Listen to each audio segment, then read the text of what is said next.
नमस्कार। इतिहास गवाह है कि दुनिया ने कई तानाशाह देखे हैं, बहुत खतरनाक तानाशाह, लेकिन वे हमेशा किसी एक देश, किसी एक सीमा, किसी एक भूगोल तक ही सीमित रहे। हिटलर जर्मनी तक सीमित था, स्टालिन सोवियत संघ तक, सद्दाम हुसैन इराक तक। लेकिन आज जो हालात बनते दिखाई दे रहे हैं, वे पहली बार एक बिल्कुल अलग और डरावना सवाल खड़ा कर रहे हैं। क्या दुनिया ऐसे दौर में प्रवेश कर रही है जहां किसी एक नेता के फैसलों का असर पूरी दुनिया पर एक साथ पड़ रहा है? क्या यह सिर्फ राष्ट्रवाद है या फिर एक नए तरह के वैश्विक तानाशाह का उदय हो चुका है? जी हां, आज हम बात कर रहे हैं अमेरिका के राष्ट्रपति डोनाल्ड ट्रंप की, जिनकी बेकाबू आक्रामकता ने आज पूरी दुनिया को हिलाकर रख दिया है। वेनेजुएला पर बमबारी, ईरान को तख्ता पलट की धमकी, ग्रीनलैंड, कनाडा और मैक्सिको पर कब्जे के सपने, गाजा को रिजॉर्ट बनाने का ऐलान, दक्षिण एशिया में घमासान, ये सब एक निर्वाचित राष्ट्रपति द्वारा किए गए फैसले हैं। तो क्या यह चिंता की बात नहीं है? यह बात और विचार किसी व्यक्ति से नफरत या व्यक्तिगत हमला नहीं है। यह उन नीतियों, उस सोच और उस दिशा का विश्लेषण है जिसके बेलगाम हो जाने के चलते आज पूरी दुनिया अस्थिर हो चुकी है। ट्रंप की राजनीति का मूल मंत्र हमेशा से एक ही रहा है, अमेरिका फर्स्ट। सुनने में यह एक देशभक्तिपूर्ण नारा लगता है, लेकिन सवाल यह है कि जब अमेरिका फर्स्ट धीरे धीरे अमेरिका ओनली और फिर अमेरिका अबव ऑल में बदलने लगे, तब बाकी दुनिया का क्या होगा? ट्रंप ने अपने ट्रुथ सोशल पर पोस्ट किया कि वेनेजुएला ड्रग तस्करी का बड़ा केंद्र है, जो अमेरिका को जहर भेजता है, इसलिए यह सजा जरूरी थी।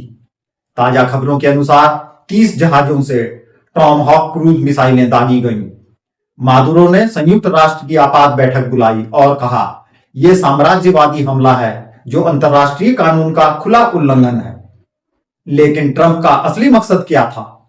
वेनेजुएला के विशाल तेल भंडार, दुनिया के सबसे बड़े तेल संसाधनों पर नियंत्रण की अमेरिका की कोशिश अब किसी से छिपी नहीं है।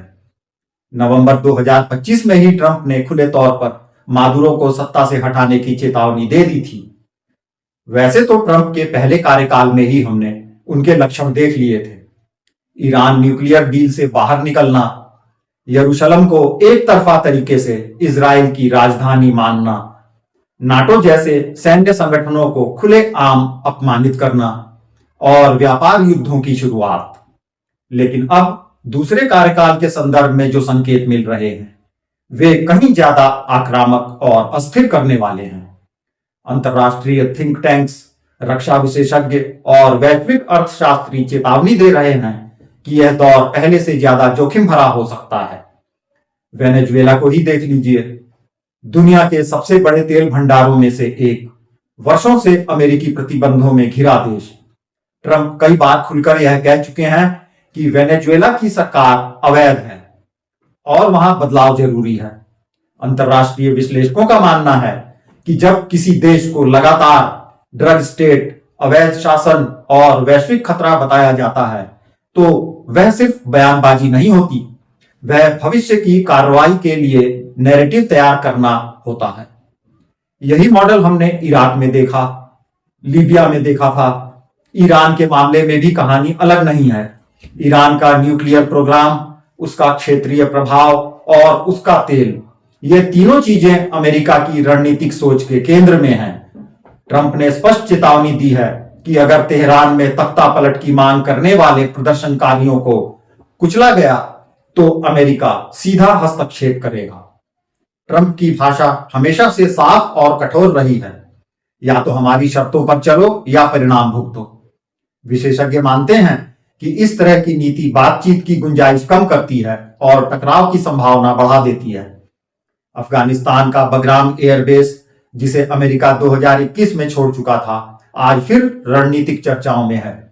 अमेरिकी मीडिया और सुरक्षा विश्लेषण में यह तर्क दिया जा रहा है कि चीन और रूस की बढ़ती मौजूदगी के कारण अमेरिका को वहां कब्जे के बारे में फिर से सोचना चाहिए। सवाल यह है कि क्या दुनिया की बार बार युद्ध क्षेत्रों में वापस लौटने की यह आदत कभी खत्म होगी? और अगर नहीं, तो इसकी कीमत कौन चुकाएगा? ट्रंप की सोच सिर्फ मध्य पूर्व या लैटिन अमेरिका तक सीमित नहीं है। ग्रीनलैंड को लेकर उनका बयान याद कीजिए।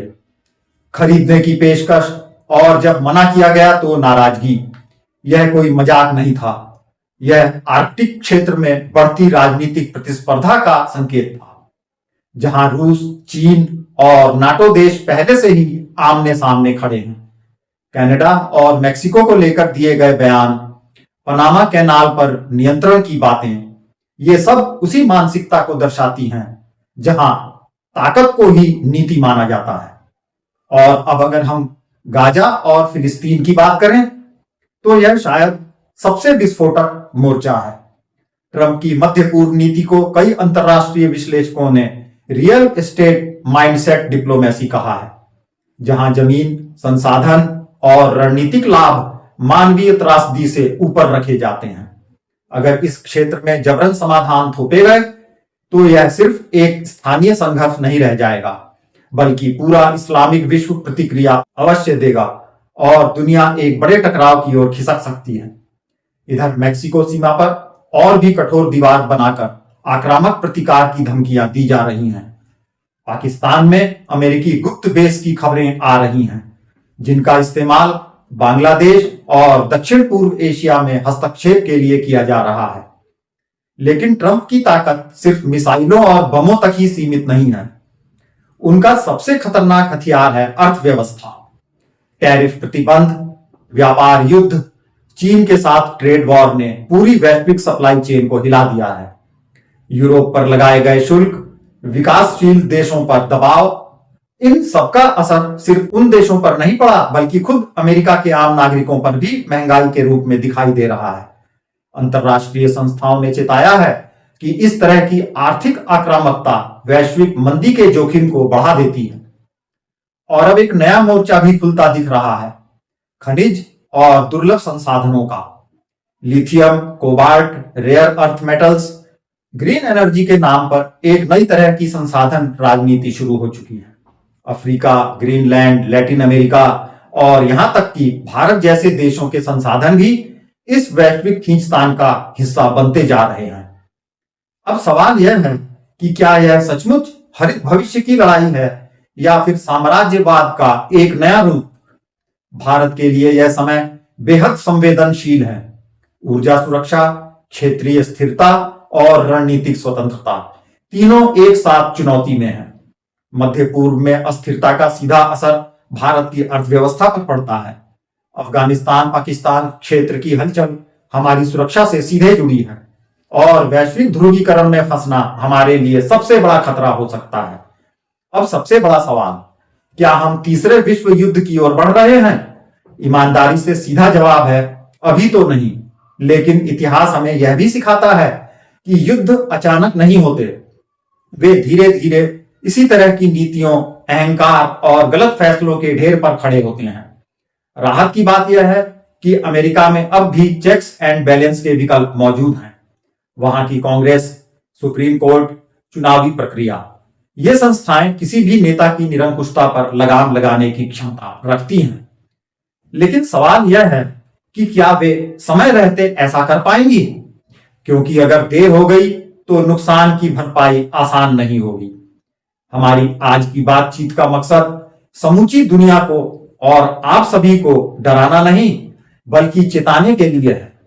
अगर राष्ट्रवाद आक्रामक साम्राज्यवाद में बदल गया तो उसका खमियाजा पूरी दुनिया भुगतती है। आज दुनिया एक चौराहे पर खड़ी है। एक रास्ता संवाद, संतुलन और सहयोग का है, तो दूसरा रास्ता टकराव, दबाव और वर्चस्व का। इतिहास गवाह है, दूसरा रास्ता हमेशा तबाही की ओर ही ले जाता है।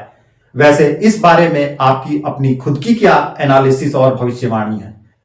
क्या आपको लगता है कि ट्रंप की इस बेलगामी नीतियों पर समय रहते लगाम लगेगी या दुनिया एक बार फिर विश्व युद्ध के करीब जा चुकी है? जरूर बताइएगा।